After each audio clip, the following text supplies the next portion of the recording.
So hey, thanks for doing this. I really appreciate it. Word around the campfire is you're the man for the job. So I'm excited that you agreed to do it. We're not too much further. We should, but this whole documentary idea. It's not even my idea. I go and do presentations for these distributors, and they'll come up to me after my presentation and go, shake my hand and I'll say, that's the best presentation we've had in 18 years or 16 years. I'm like, geez, thanks. I'm like, thinking to myself, they must have had some pretty crappy presenters. But anyway, it's like then they go on to say, you gotta get this message to the people. And I'm like, oh, I'm gonna do that. I can barely keep up as this. And they're like, well, do a documentary. And I'm like, yeah, all right. And then another one says it. And then another one says it. So I'm like, oh my God, looks like I'm going to be doing a documentary. So, but I don't have no idea. I'm not Martin Scorsese. So I've been watching documentaries. I've been watching a ton of documentaries, and some of them are good. Some are really good, and some are terrible, which makes me happy. It makes me think that we can actually, do a good one. But, for me, it's all going to be you. I don't have no say in this. I'm just going to do my thing. And there's only two things that I request. One is I'm just going to do one take. I'm just going to sit there and do it. When I do a presentation, I did a presentation in California, 1,100 people. You don't have a choice. You have to do it, and you can't do take two. You're in front of a live audience. Same thing. Illinois is 500 people. You can't have multiple takes. So it's going to be one take. And then the last thing is I want to, just watching these documentaries, I want a good song, like a good song just to bring you in, I don't know what that song is, we'll find it, but I want that song. And the rest is all on you. Little boy.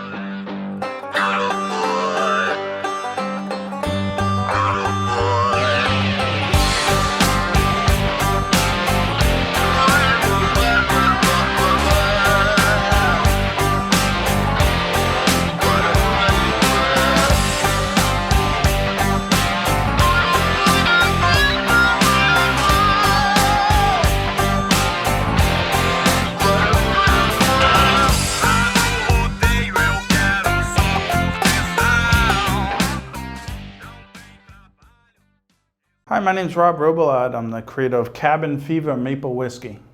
Cabin Fever, as it turns out, is the first ever flavored whiskey. I was never in the spirits industry prior. I started off as an optical engineer. I used to work for a British company called Lloyd Doyle.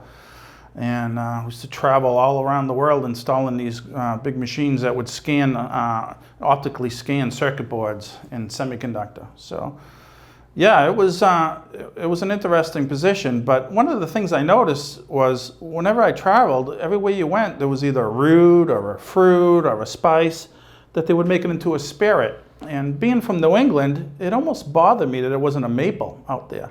And there's some weird stuff out there. I was in Iceland, and there's only two things in Iceland, rock and moss. And they made a spirit out of moss. They actually put moss in the bottle, and it tasted terrible.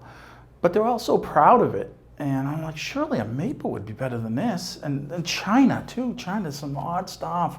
But they hold it up like with pride, like this is our spirit. And so it was gnawing at me that there wasn't a maple spirit out there. And so, I was traveling, the circuit board industry was going always offshore, Asia. I was spending all my time overseas. I have two little kids. I got to do something.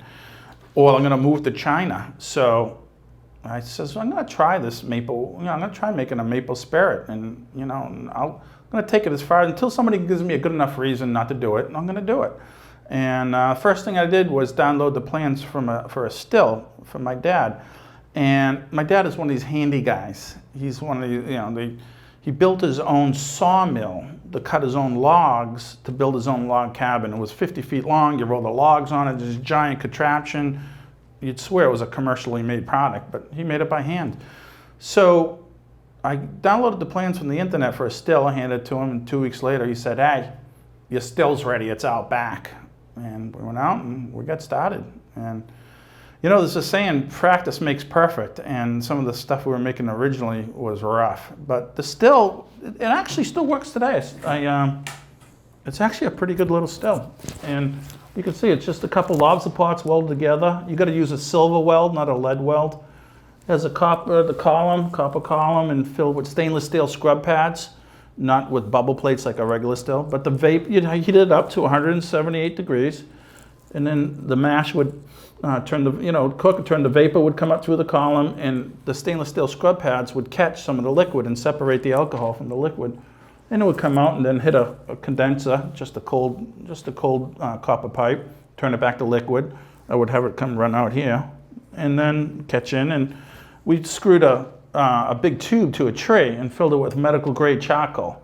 And we would pour boiling water in there to activate it, and we'd climb up a ladder. And it was just a thing for the family in the beginning, just the family to get together, and we'd really just basically be moonshining. And everybody would have their little jobs. Somebody would be in charge of the filter, somebody would be in charge of the condenser, somebody would be in charge of the water flow. So we'd all just, do it together. And eventually, over time, we started making some pretty good stuff. And it was all about trying to incorporate maple. That was the big thing. And for a while there, we'd started, harmonizing the flavors, and we really started on a molecular level. We really started getting into it and trying different experiments. And you do something for 3 years, you start getting pretty good at it. And what was happening was people would come into our house for their maple moonshine. We didn't even have a name for it yet. And sometimes it was some of the neighbors, and then like half the neighborhood, then half the town, and then complete strangers would come into the house for their maple moonshine. My wife, and I'd be away. So my wife was like, I'm going to throw the still in the dumpster, or you're going to sell this in the stores. So at one point I said, all right, I'm going to sell this in stores. And it took a year and a half before I made that decision, before I actually got to see the product on the stores. And some of the things you have to go through, just the permitting alone. I had to get my federal wholesaler's license, and then I couldn't afford a bottling facility, so I had to find a contract bottling facility. Nobody wanted to do it. So I had this one guy out in Cleveland, Ohio, Paramount Distillers. His name was Bob Manchuk. He was like 80 years old when I first met him. Sharp guy. And he brought me in, and he talked me up a little bit, sent me on my way. So then I had to went back to visit him, sent me on my way. I went back my 5th time. He said he brought everybody in from the company, not everybody, but all the directors and stuff. And he says, he's not going away. We got to do something with this guy. We have to bottle his product because he's not going away. He keeps coming back. So we came up with, I had my bottle all set. So that was a big stage to get past. And he selected the ugliest bottle. I didn't like it, but it turned out it has a craft look to it. And people seem to like it. So, I was against it at first, but it had this homemade craft look, and he was making a brandy with it anyway. So we just used the bottle he had, made some labels up, got them approved, and off we went. And when you first make it, then you have to sell it. So I'm living in the state of New Hampshire. I'm a New Hampshire resident, and I figured, well, I'll start to sell it in New Hampshire. And New Hampshire is a controlled state. So there's 18 controlled states in the United States there. And basically what a controlled state is, and there's different levels, but like New Hampshire, for instance, it's communism for the liquor industry. So when you go to buy hard liquor, you have to go to a state store, just like you would in the Soviet Union to buy states. I mean, it's the same exact thing. It's communism for the liquor industry. I didn't know that at the time, but I didn't realize that would be a problem. So in controlled states, you don't have distributors, you have brokers. The state takes care of the distribution themselves, so you have brokers. And so I called a broker up and I made an appointment. And I went down, and now consider the time. This is before there was no flavored whiskeys. They had no idea what we were dealing with here. And in fact, the government wouldn't even let me say a whiskey. They was using maple whiskey liqueur, so at the time. So I went in there and showed my product, and he says, how you doing in other states? I says, well, I don't have it in any other states. This is the state I'm from, so this is the state I want to start with. He says, oh, that could be a problem because we usually look at data from other states. I says, well, what am I supposed to do? I want to start with the state I'm living. It just makes sense. So he says, well, we'll make an appointment with the New Hampshire Liquor Commission, and we'll make an appointment with the commissioner, see what he says. So we went and sat with him, the three of us, and he says, I said, what do you got, a maple whiskey? He says, I've never heard of this flavored whiskey. So he said, I says, yeah. I says, I make it myself, and we bottle it in Ohio because nobody else, there's no contract bottlers. So he said, all right. He says, I don't know. He says, I don't think it's going to do anything, but you're a local guy. We'll give you a chance. And we'll let you sell it in 12 stores. No, we're not going to put it in every store if you can't sell it. We'll put you in 12 stores. We'll test it for 6 months. If you can sell 100 cases, you'll be good. So I was like, all right, that sounds good to me. So, I always think about when somebody plays music and they get to hear their song on the radio. Seeing my product on the shelf for the first time it's got to be the same feeling as being a musician and hearing your song on the radio. So we went in, saw the bottle on the shelf, and so I signed up to do some. My broker said, do some tasting so you can have people taste it. So I said, all right. So they dropped off two cases at a local store, and I went in, Derry, New Hampshire.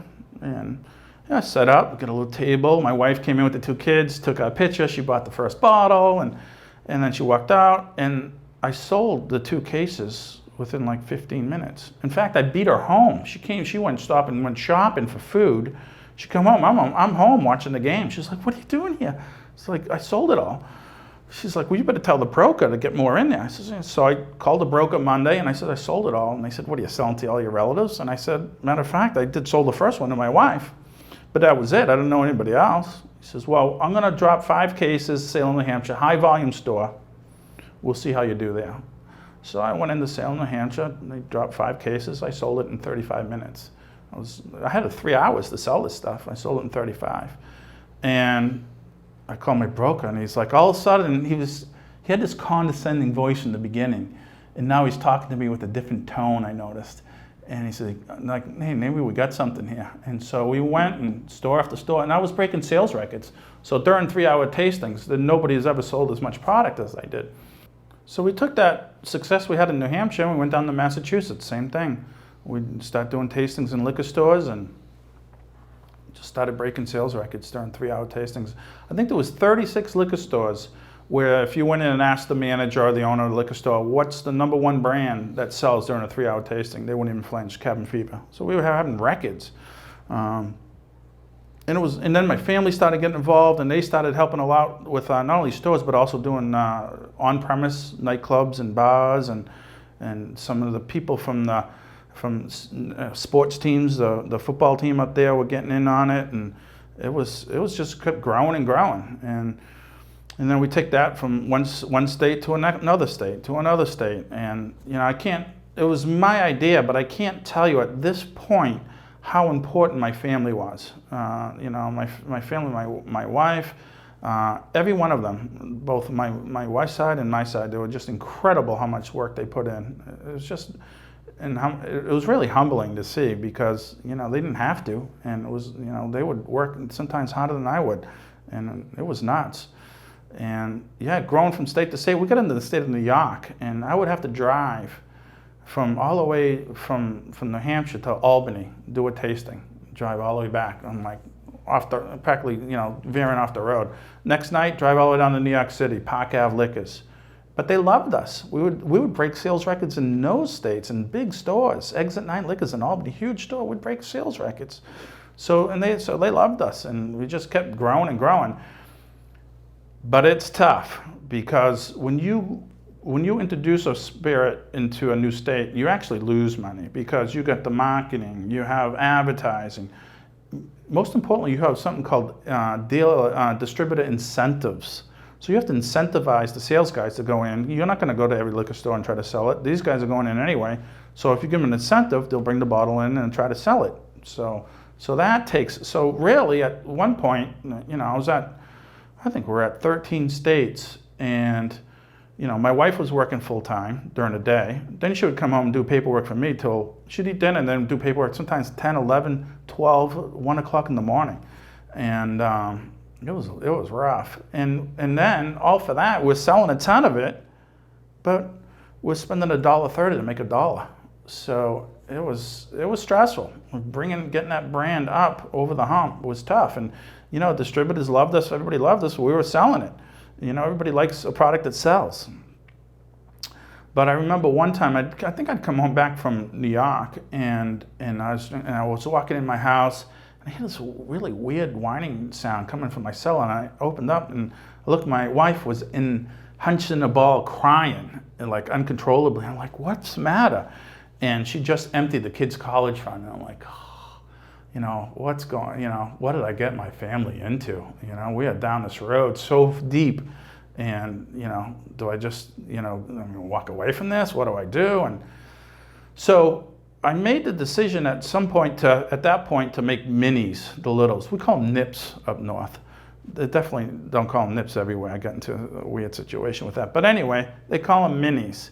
And I says, I got to make minis. So I went to my bottle in Cleveland. I says, hey, Bob, I got to make minis. And he says, we don't make minis. I says, well, I got to find a place. So I found a place in Florida, and my bottle in Cleveland didn't feel comfortable with them. I says, well, we don't know these people, who they are. You know, we don't really feel comfortable, you know, doing it and putting you know, we're bottling it. So, you know, if there's any kind of bad press, it could.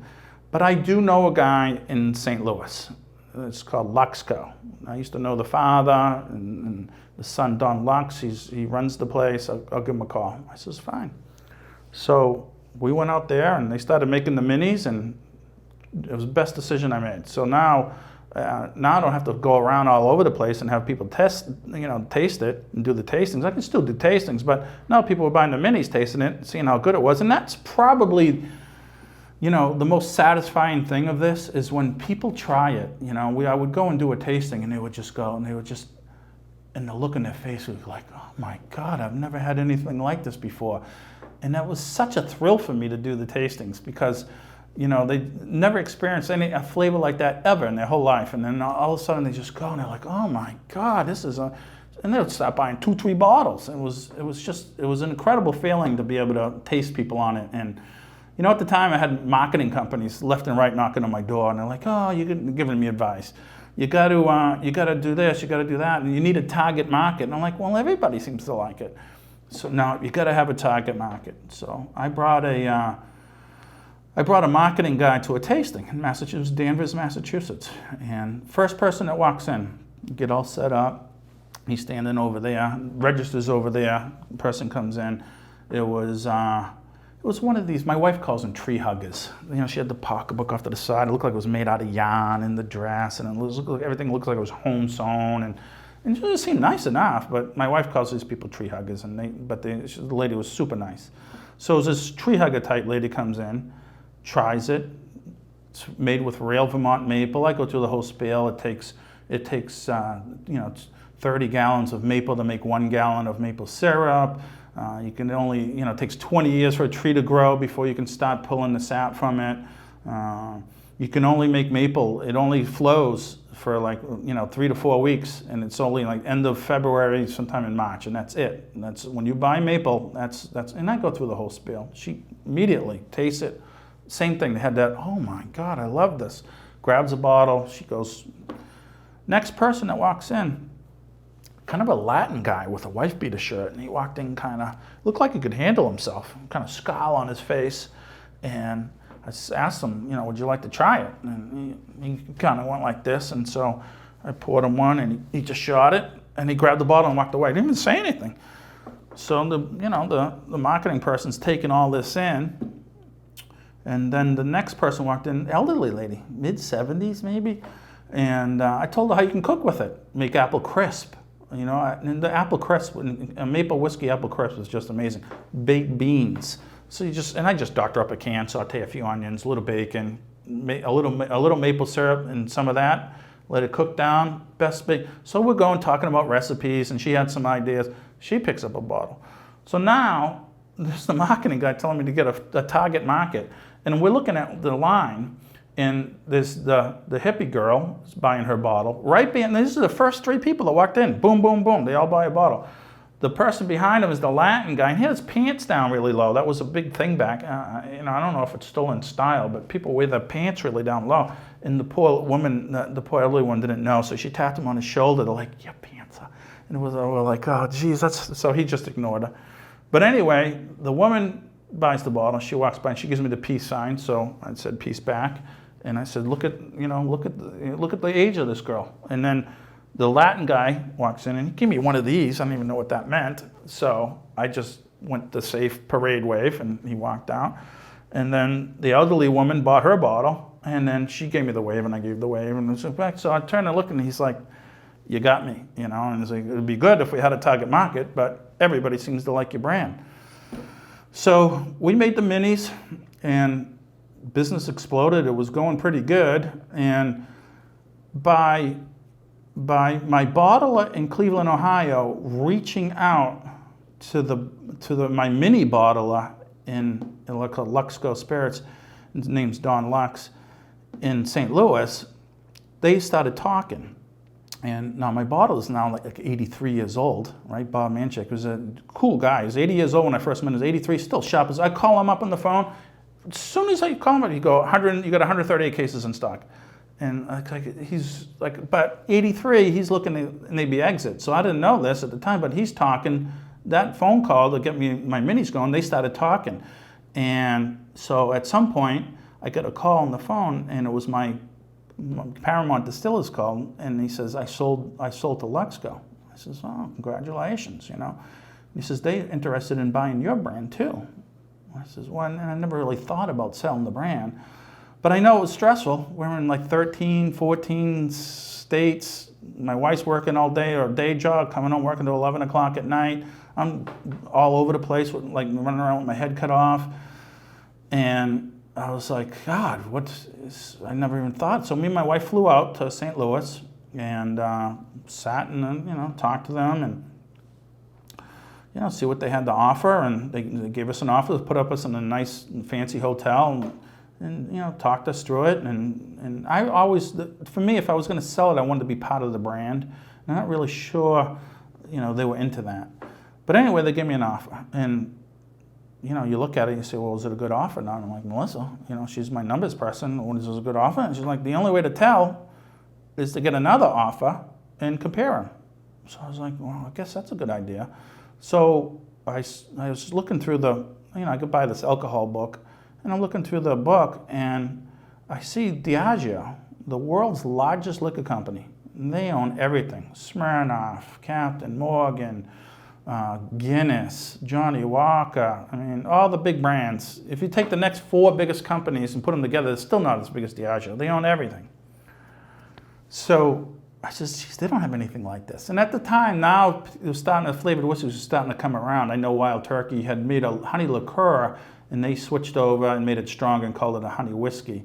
And they were doing it because of the success of Cabin Fever. I know that because they told me. And there was some competition out there I noticed had bigger muscle. So I was like, all right, well, I'll call Diageo. They don't seem to have anything like this. So I called them and made an appointment. Now, I live in New Hampshire. And Diageo's headquarters in the United States, they're a British company, but the headquarters in the United States is in Norwalk, Connecticut. So the plan was to go drive down there, give the presentation, and then halfway down there, we'll continue down and go to Washington, D.C. The kids have never been. So me and my wife, 2 kids, we drive down. We pull up to Diageo, huge building. And I'm looking for a place to park in the shade because it's roasting out. And I got to leave the kids in the car. So we find a spot, the park in the shade, roll the windows down, tell them, stay there, we'll be back in a little bit. And we go up and we go into this 6th-floor gargantuan conference room. And 3 people are there to greet us, and they're waiting for the big guy. So we're sitting there, we're talking, and we're waiting. And so all of a sudden the big guy comes in. His name's Steve.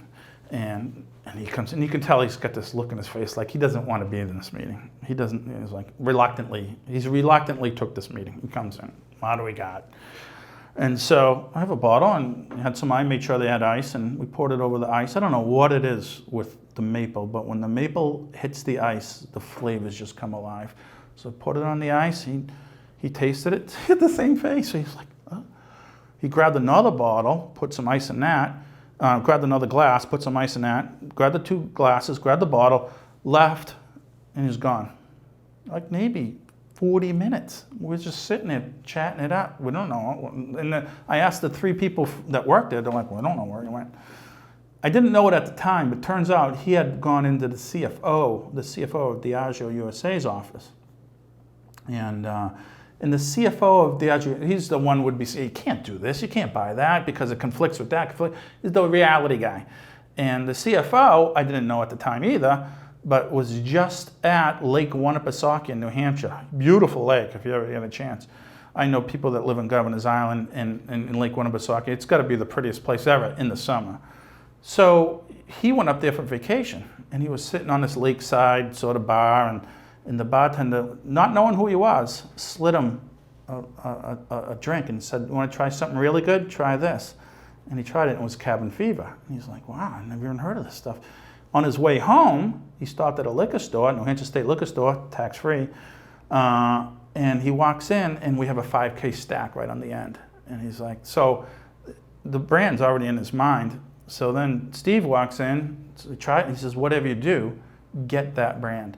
So now he comes into totally different expression on his face, all excited, let's go to lunch. And we're like, we got the kids down in the car roasting. We're like, we can't go to lunch. We're like, no, you guys got it, you got our information, just give us a call. And they're like, you don't want to go to lunch with us? And they're like, no, we can't. We didn't tell them we had the kids.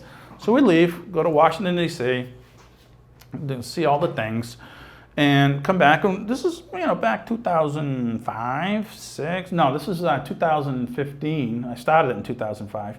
So this is 2014 maybe. And we still had the landline. Come back, we press play, and it's him. It's like, we want your brand. Whatever we're gonna do, don't sell it to anybody else. And so we're like, well, I guess he wants it. So looks like we'll get another offer, and we'll get a bit of compare. So we get the 2 offers, and we compare them. And the Diageo offer was better. Not mostly because of the marketing they were going to do behind it, and I was going to be part of that. So subsequent meetings, and we wound up selling the brand. And it was a little tricky because there's a beer named Cabin Fever, there's a wine named Cabin Fever, and luckily the wine guy who wouldn't sign off, I have a picture taken with him, and he signed, right after I asked him, he went and signed a national copyright on the Cabin Fever name. I'm like, you sneaky little bugger. And on that form, when he signs that form, he clicks a box, do you know of any brands that may or may not compete with your brand or confuse? And he clicked no. And so I had a picture of him at a show in Newport, Rhode Island, arm in arm holding our brands. So either he lied on the form, and because he knew about my brand, or he's admitting that they can't confuse. So I got that got passed, and the lawyers were happy, and we signed the deal, and I was with Diageo. And that's and working with the world's largest liquor company. So you got to consider, I went from my backyard garage, now working with the world's largest liquor company. So we went to a meeting in Chicago, and I guess it was a kind of a central spot for everybody to go. They have offices there. They have offices everywhere. So we went to the office, and my appointment, me and my wife fly out. The appointment is until like 4 o'clock. It was kind of late, but we fly in just to be safe. We fly in the night before. Now we get the whole day to kill. We take the architectural tour down the river, go see the shed aquarium, and at some point I was like, enough. I don't want to see anything else. We just go to the meeting early. We'll wait. So now we'll go in. The lady says, oh yeah, you're in a little early, but we'll put you out back. So now I'm sitting out back. And now the brands hasn't even been released yet. We're still in the sort of planning, marketing stage. And there's a woman giving a presentation. I don't know who she is, but she's giving the guys a presentation before me. So I'm waiting to give my presentation. And a bunch of directors. So, and then the lady mentions Crown Royal Maple. And I was like, they're making a Crown Royal Maple? It's like, I thought they wanted my brand. And they never told me about that during the contract process. And I was like, what? So, it's a good thing you don't carry guns around all the time, because, I think if I had a gun, I might have lost it at that point. So, but I kept my composure, and I went up there, I did my thing, I kept my mouth shut. And I noticed they were holding my brand back from production. I'm like, why? I even drove up to the facility. I was like, what's going on? And they're all like, oh, we don't know. And it's like, I could tell that they were just holding the brand back. They were holding the brand back on purpose so they could get the Crown Royal Maple up. And then finally they came clean and they said, look, we're going to do both. And we're going to, the Crown Maple will be obviously when the brand's known, and Maple's going to be the next big flavor, and you're going to be right there. You're going to be a little bit less expensive, and people believe me, you're going to be fine. So I was like, okay, let's do it. So they came up with the marketing plan. They had a giant, one of the marketing plans to make they had this giant thing made in Oregon. It was a trailer, but it looked like a cabin. It was a cabin on wheels, a log cabin on wheels. And we would go to events all around the country. And they hired a whole team. And so we had a driver, and the guy would set it up. They had a marketing person, that would kind of do all the marketing. And they had a video guy. So 3 people and travel around the whole country. And they had a person that set up all the accounts. So we did the Bonnaroo Music Festival. We did South by Southwest. We did these huge events, huge craft fairs like in Arizona and Colorado, and we did the Indy car race in Sonoma, everywhere. And so between the events, I would actually fly to the different other states, and I'd get off the plane, and the distributor would be there to meet me, and I would go around to liquor stores all day, go to restaurants all night, just visiting people that will carry my product and shake their hand and everything, and then go to nightclubs at night. And it was crazy because I would sit down at these liquor stores and there'd be lines. There'd be like 30, 40, sometimes over 50 people waiting in line for me to sign the bottle. And I'm like, now I'm just like signing bottles for people instead of like asking people what they want. It was nuts. But that was 46 weeks of doing that. You get out of the airport. They pick you up. You got restaurants. You got liquor stores. You got clubs at night. 1 o'clock in the morning. You haven't even checked into your hotel room. You check into your hotel room. You wake up, back to the airport, fly to the next city, do the exact same thing over again. 46 weeks of that the first year. 37 the next year. You don't even wash your underwear. You just buy new underwear. At 46 weeks travel, you just buy your underwear. You just leave it in the room and stop off at Walmart and buy new underwear. And that's what 46 weeks, it's intense travel. Rock and roll, on tour or something. It's insane. I gained 45 pounds, an insane lifestyle. And they said, just kill it for 2 years. So I did what they asked me. I killed it for 2 years. Sales were good in some states, they were mediocre in other states, and they weren't so good in other states. Down in the Southwest, I'd be doing presentations, and then somebody to the distributors, and they would raise their hand and they'd say, does maple come from trees? I don't even know that it comes from trees. So maple in the Southwest and Texas, it just didn't go. And at one point, they finally said, well, do you want your brand back? Because we're just moving on. We don't, maple we thought was a big thing. It's not a big thing. In some states, we like national brands. So I was like, I can have my brand back? And they're like, yeah. And I said, for how much? For free. And so for $1, I got my brand back. The bad news of that is the distributors are Diageo only distributors. So now all of a sudden they don't carry my product anymore. So now I'm left with going back and starting all over again. And all the distributors get bought up. So if you look, there's probably only really, if you take the top 3 distributors, I would safe to say there's 95% to 99% of all the liquor, hard liquor, goes through the warehouses of these 3 top distributors in the United States. So unless you're in with one of them, if you go into a liquor store, a regular, you go mom and pop liquor store, and you walk around, at least 90% of those brands are owned by the top 6 companies. You think you're looking at a craft brand? They're not craft brands. They're owned by bigger companies. And so the top 6 companies in the United States, basically, and you go into a liquor store, it's selling 90% of the brands. So, relaunching is almost, it's somebody trying to get in the industry today, it's almost impossible. So, but yeah, now I started from scratch. I changed my bottle. I went from this bottle to this bottle, this is the Diageo bottle, and now I have this little bottle here. I like this one. And so, yeah, just starting it from scratch. And you can buy it in New England states, you can buy it online. And the most important thing is I try to make the best product possible regardless of anything. So, and every batch is a little different. I keep the first and last bottle of every batch I have, every batch I make. And just having that flavor and having the maple and how it harmonizes into the whiskey.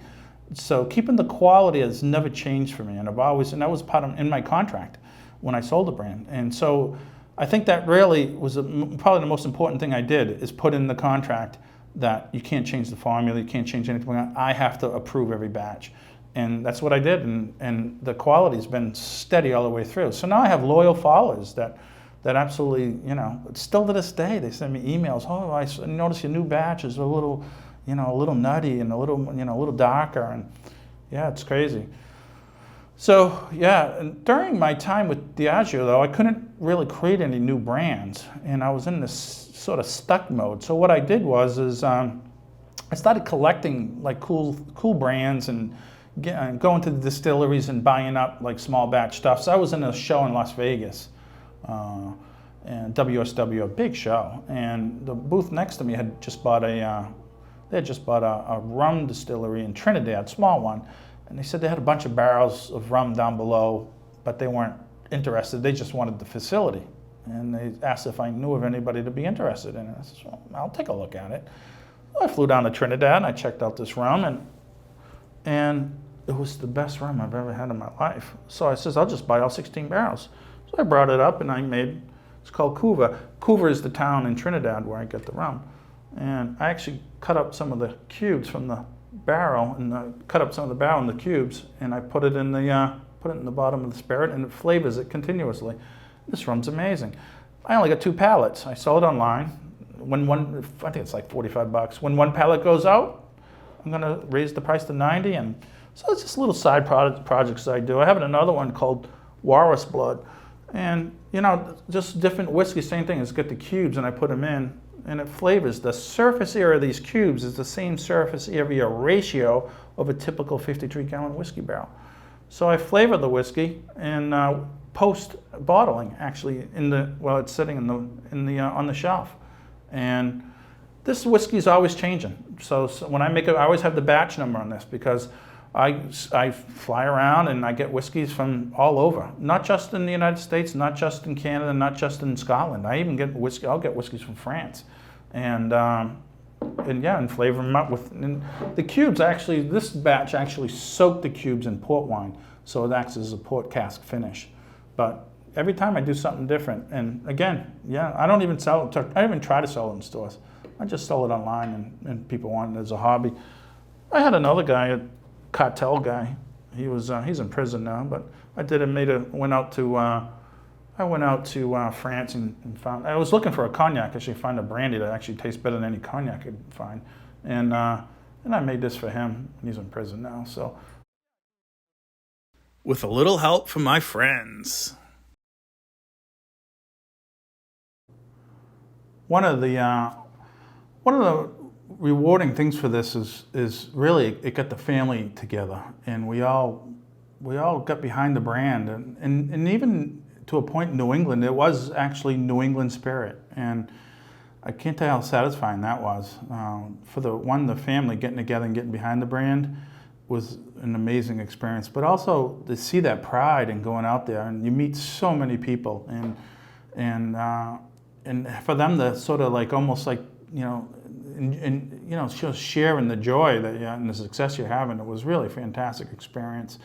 And you meet so many interesting people along the way. One of the people that I met early on is Zach Schultz, and he was working with the beer company prior, and at some point he said he didn't be interested in helping us, and you could just tell there was something about this kid that there's something unusual, and he just has some intelligence about him, and he's just like this, almost like an eclectic savant type of guy, and he's just focused, and he gets something in his head and he just focuses on it and goes and goes and goes, and it's just a special kid.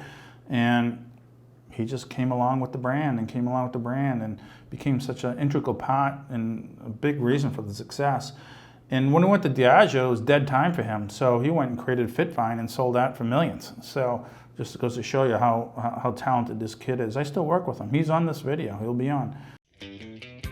Zach Schultz. How did you become involved with Cabin Fever? Oh, well, years ago I was working in the marketing, sales, beer sector, and came across these guys that were doing some sampling of Cabin Fever Maple Whiskey up in Massachusetts, and started talking to the guys, and started talking about the recipes and what they were doing, and really liked the product and liked the brand. So I started working with them on a part-time basis, and then as the years went by, got more and more involved, became a partner, and the rest is history. So we've been kind of fighting the good fight for years now, getting it out there, building it into a national brand, partnering with Diageo, getting the brand back. It's been quite the ride. How do people react when trying Cabin Fever for the first time? People love it. It's a real unique product made with real Vermont maple, nice rye whiskey base, uncharred oak barrels, so it doesn't have that real big burn that some whiskeys give you. So it's a nice smooth aftertaste. Notes of the caramel and the Cabin Fever maple whiskey come through. We use the best quality maple syrup, so that really comes out. So you taste this really nice, pleasant sensation with a little bit of whiskey aftertaste. Do you find it better to be a craft brand compared to a corporate brand? Absolutely. Once we got the brand back, we were able to focus on, the basics of like what the products are that are going into this. Not skipping any corners whatsoever. Just making sure we get the best quality maple syrup we can. The darkest grade maple with, basically with, twigs sticking out of it. The real stuff from northern Vermont. And work with some co-op farmers. Make sure these guys get to stay in business and get to keep, growing their maple, and we just keep buying from the same group of guys. Hey, where's it made? Oh, we make it all up in New Hampshire. So the Cabin Fever is, bottled and, blended right in New Hampshire now, up in Salem, and then, the maple syrup comes from Vermont, and then we keep it all local. Hey, let's meet a Cabin Fever super fan. Really pretty day here in Chicago. Yeah, it looks nice. Yeah. That looks really good now. Perfect. So there, I'll block out the rain gutter. Perfect. I promise I won't move. So, what are we doing, gentlemen? I brought my little bit of Cabin Fever that's left. That's all I got left, but I brought it if you want to use it. If not, I understand.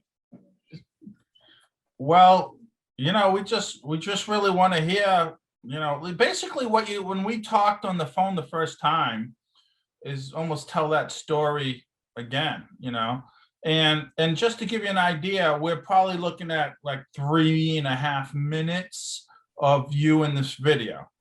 So okay. To give you an idea how long it's going to be, and how much time we have a slot for it, and then and also, by the way, it's good to actually see you in person. So I know we talked. And good to see you in person. Hopefully someday we'll meet actually face to face. I'd love to. Yeah. If not, this will suffice. Yeah. So I guess I'll start with the story of how I discovered Cabin Fever. It was approximately 2010. I was living in Stamford, Connecticut, and at Seven Seas Liquor, they were having an artisans craft artisans whiskey tasting, and there were 3 or 4 whiskeys, and yours was one. And that one turned out to be something that has basically been with me for the last decade and little bit, last 11, 12 years. I started drinking Cabin Fever in 2010. I bought a bottle that day at Seven Seas Liquor. And from there on in, it's been virtually my nightly ritual. I traveled from Stamford to here in Wisconsin, or here in Illinois, via boat, and we had Cabin Fever on the boat probably broke an international law by taking it over into Canada, but I consumed it nightly on that trip. Once we moved here to Illinois, I started drinking it from Binny's here in Illinois. And we have a house out in California. I actually shipped a case of it out to California, probably again, breaking a few interstate laws. But this has been something that I drink every night, or at least 2 or 3 or 4 times a week. I know that the Cabin Fever crew talk about putting on an ice cream and things like that. But what I end up doing is I take a couple of frozen rocks and pour just a little bit and reflect upon the day's events. This is a ritual of mine that's been going on for 10, 11, 12 years now. And I find that the complex taste of the maple syrup in whiskey gives me a nice mellow reflection, and it gives me a nice bouquet, a nice taste sensation where I can sit back and think about what's gone on during the day, or watch a little bit of television with the wife, or just reflect upon things myself. So Cabin Fever has been something that has been with me. I'm a big fan of it. I've turned other people onto it in multiple states across the United States, and I continue to be a consumer of it today.